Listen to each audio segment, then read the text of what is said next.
স্টুডিওতে আছেন শফিকুজ্জামান রুবেল। সরাসরি যাচ্ছি তার কাছে। রুবেল, প্রধানমন্ত্রী আজকে বেশ কয়েকটি অনুষ্ঠানে যোগ দিয়েছেন এবং তার মধ্যে একটি অন্যতম হচ্ছে এনবিআর এর রাজস্ব সম্মেলন, যেটি আসলে খুবই গুরুত্বপূর্ণ, বিশেষ করে অন্তর্বর্তীকালীন সরকারের এনবিআর নিয়ে যে এই কার্যক্রম ছিল তার ভিত্তিতে প্রধানমন্ত্রীর এই আয়োজনটি কিংবা সম্মেলনটিতে যোগ দেওয়া আসলে কি অর্থ বহন করছে, কি হয়েছে সেখানে?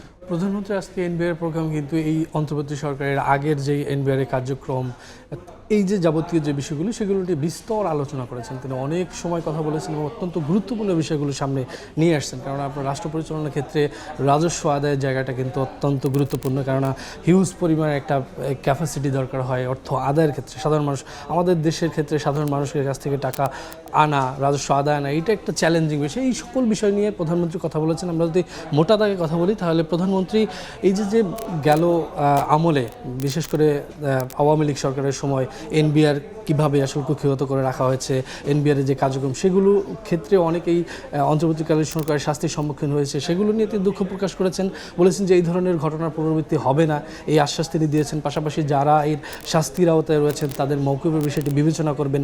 সবচেয়ে বড় যে বিষয়টি তিনি বলেছেন যে সরকারি বিভিন্ন খাতে অপ্রয়োজনীয় অনেক ব্যয় থাকে, সেই বিষয়গুলো কমাতে হবে এবং সেগুলো কমানোর জন্য কী কী উদ্যোগ নিতে হবে সেগুলো নিয়ে একটা পরিকল্পনা করছেন। আর সবচেয়ে আলোচনায় যে বিষয়টা আজকে ছিল যে কর আদায়ের ক্ষেত্রে অনেক ধরনের প্রতিবন্ধকতা তৈরি হয়। সাধারণ মানুষ অনেক ক্ষেত্রে জানেই না কিভাবে কর প্রদান করতে হয় এবং অনেক ক্ষেত্রে তারা তাদের অজান্তেই কর দেন না। সেই বিষয়গুলোকে ডিজিটালাইজেশন করতে হবে, মানুষের কাছে পৌঁছে দিতে হবে কিভাবে আসলে আপনি খুব সহজেই রাষ্ট্রের এই যে আপনার কর্তব্য দায়িত্ব কর প্রদান করা সেটি আপনি পালন করবেন। সেক্ষেত্রে বৃহৎ প্রয়োজনীয় কী পদক্ষেপ নিতে হবে এই আলোচনা প্রধানমন্ত্রী করেছেন এবং এইগুলোর জন্য বলেছেন সবাইকে এই প্রয়োজনীয় পদক্ষেপগুলো নিতে হবে। এবং তিনি বলেছেন যে বাংলাদেশের যেই রাষ্ট্র পরিচালনার ক্ষেত্রে যে অর্থনৈতিক চাকা, সেটি মূলত এই কর আদায়ের দিয়েই অত্যন্ত গুরুত্বপূর্ণ ভূমিকা পালন করে পরিচালনার ক্ষেত্রে। এই বিষয়গুলো তিনি সামনে এনেছেন এবং বলেছেন যে সকলে মিলে আমরা সামনে এগিয়ে যেতে চাই, পিছনে যারা যা করেছেন সেগুলো আমরা বিবেচনায় রাখবো, সেখান থেকে আমরা বেছে দেখবো যে কারা আসলে কারা প্রয়োজনীয় কাজের দিয়ে সামনে এগিয়ে যাওয়া যাবে এবং আমদানি নির্ভর না হয়ে দেশের মধ্যে কীভাবে আমরা দেশের টাকা সাধারণ মানুষের খরচ করতে পারি এবং তাদের মাঝখান থেকে আমরা করটা আদায় করতে পারি, সেই বিষয়ে কিন্তু বিস্তর আলোচনা। প্রধানমন্ত্রী আজকে আর কি কর্মসূচি ছিল, কি কাজ করেছেন তিনি?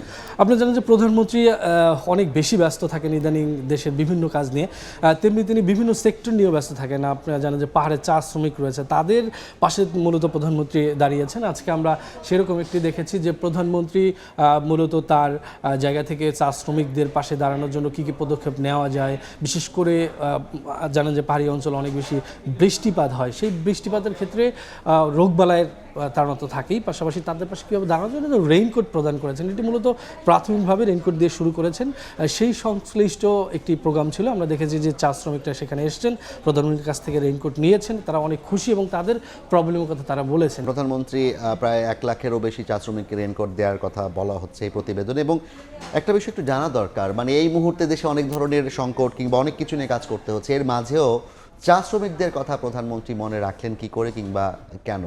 এটি অত্যন্ত ইন্টারেস্টিং ব্যাপার। শুধু চা শ্রমিকরা আপনি বিভিন্ন ক্ষেত্রে দেখেছেন যে বাংলাদেশ কৃষি প্রধান দেশ, কৃষি ক্ষেত্রে শুধু যে আপনার ধান পাট চাষ এটাই নয়, চা শ্রমিকরা অত্যন্ত গুরুত্বপূর্ণ ভূমিকা পালন করে এবং চা আমাদের দেশে অত্যন্ত গুরুত্বপূর্ণ সম্পদ, অন্যতম রপ্তানি প্রোডাক্ট। তো সেক্ষেত্রে চা শ্রমিকদের আমরা বিগত সময় এবং অনেক দিন যাবত দেখছি যে তাদের কিন্তু অনেক প্রতিকূলতার মধ্যে দিয়ে দিন পার করতে হয়, তাদের বেতন কাঠামো থেকে শুরু করে তাদের জীবনযাপন এবং এই প্রতিকূল আবহাওয়ায় তারা কীভাবে এই সম্পদ আহরণ করেন, সেই বিষয়টি প্রধানমন্ত্রী নজরে এনেছেন এবং উদ্যোগ নেওয়া শুরু করেছেন। এটা অত্যন্ত ইতিবাচক এবং দেখেছেন যে তাদের যে উচ্ছ্বাস আমরা প্রতিবেদন দেখলাম, সেক্ষেত্রে বোঝাই যায় যে তারা কতটা খুশি। প্রধানমন্ত্রী মূলত শুরু করেছেন রেইনকোট দেওয়া, আজকে 20,000 দিয়েছেন, 1 লাখ চা শ্রমিককে দেবেন, পর্যায়ক্রমে হয়তো আরও বাড়বে। এবং পাশাপাশি তিনি কিন্তু বলেছেন যে এটি থেকে আমরা যতদূর জানি আসলে এই চা শ্রমিকদের কী রোগবালাইয়ের সম্মুখীন হতে হয়, মূলত বৃষ্টিজনিত কারণে বেশি রোগবালাই, কারণ প্রতিনিয়ত সেইখানে বৃষ্টিপাত হয় এবং সেই রোগবালাই যখন তখন হুটহাট